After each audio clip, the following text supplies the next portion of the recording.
আসসালামু আলাইকুম। আপনারা সবাই কেমন আছেন? শুক্রবার মানেই মজার কিছু, নতুন কিছু এবং আরামের কিছু। তাই আজকে নিয়ে এলাম আপনাদের জন্য গাজরের হালুয়া।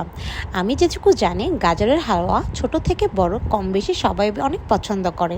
তাই আজকে আপনাদের জন্য গাজরের হালুয়া। Welcome to my channel nutri life and fun. হালুয়ার জন্য প্রথমে আমি 4টি বড় দেখে গাজর নিয়ে নিলাম, যেটা কিনা হাফ কেজির মতো।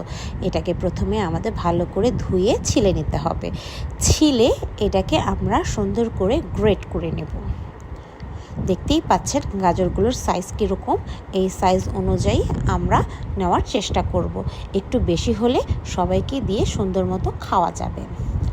এখন এই পর্যায়ে আমরা গাজরগুলো গ্রেট করে নেব। আমরা গ্রেট করার সময় একদম নিচ পর্যন্ত অংশটা নেব না, ওই সবুজ অংশটুকু আমরা ফেলে দেব। ওইটুকু সিদ্ধ হতে চায় না বা নরম হতে চায় না। দেখুন কত সুন্দর গ্রেট হয়েছে। এখন আমরা পরবর্তী প্রসেসে যাব। এখন একটি ফ্রাই প্যান নিব। ফ্রাই প্যানে নিয়ে দেব 2 টেবিল স্পুন ঘি। ঘিটাকে মেল্ট হতে দিব। ঘিটা মেল্ট হয়ে গেলে দেখবেন কত সুন্দর একটা ঘ্রাণ বেরোয় এসেছে। এবার আমরা এই পর্যায়ে আমরা গাজরগুলো দিয়ে দিব। গাজরগুলো যখন আমরা ভাজবো ঘিতে, দেখবেন অপূর্ব একটি স্মেল বেরোয়েছে।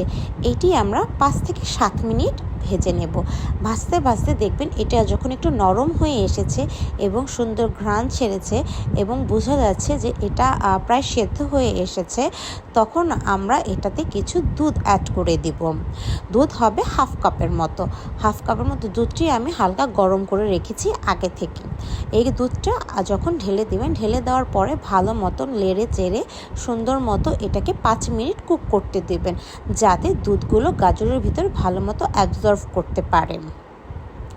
তারপর এটাতে কিছু কোরিয়ান্ডার পাউডার, কিছু লবণ এবং হাফ কাপ সুগার দিয়ে দিবেন। আমি একটুকুই সুগার পছন্দ করি। আপনাদের যদি আরেকটু চিনি পছন্দ করেন বা মিষ্টি পছন্দ করেন অবশ্যই দিতে পারেন, এতে কোনো প্রবলেম নেই। কুক করতে হবে আরও 5 মিনিট, যাতে চিনিগুলো গলে যায় এবং মশলাগুলো যেগুলো দিলে যাতে এগুলো সুন্দরভাবে মিশে যায়। এ পর্যায়ে আমরা কিছু বাদাম, যা আমরা কুচি করে কেটে রেখেছিলাম, দিয়ে দিলাম। আমি কাজু বাদাম এবং কিশমিশ দিয়েছি। আপনাদের যদি আরও কিছু বাদাম দিতে মনে চায়, কাঠবাদাম বা পেস্তা বাদাম, আপনারা সেগুলো রোস্ট করে দিতে পারেন, আর তাহলে আরও সুন্দর ঘ্রাণ বেরোবে। এ পর্যায়ে আমি দিয়ে দিলাম কিছু মিল্ক পাউডার বা 2 টেবিল স্পুন। মিল্ক পাউডারগুলোকে ভালোভাবে নেড়ে চেড়ে মিশিয়ে নিতে হবে। এই মিশিয়ে নেওয়ার পরে একে 2 মিনিট রান্নাতে রেখে দিতে হবে। এবার আমরা দিয়ে দিলাম 2 চামচ ঘি। ঘিটাকে অবশ্যই ভালো মতো মিক্সড হতে হবে।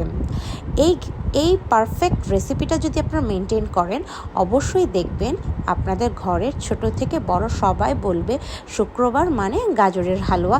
আপনার হাতের গাজরের হালুয়া সবার মুখে লেগে থাকবে। সবাই বলবে গাজরের হালুয়া ছাড়া শুক্রবার তো সম্ভবই না। সার্ভিং প্লেটে সার্ভ করার পরে কিছু বাদাম আমি ছড়িয়ে দিলাম। এই বাদামগুলো দেখতে আরও সুন্দর লাগবে, খেতে আরও স্বাদ বাড়িয়ে দিবে। আমার এই গাজরের হালুয়া পছন্দ হলে আমার সাথেই থাকবেন। লাইক, কমেন্ট, শেয়ার, সাবস্ক্রাইব করে পাশেই থাকবেন।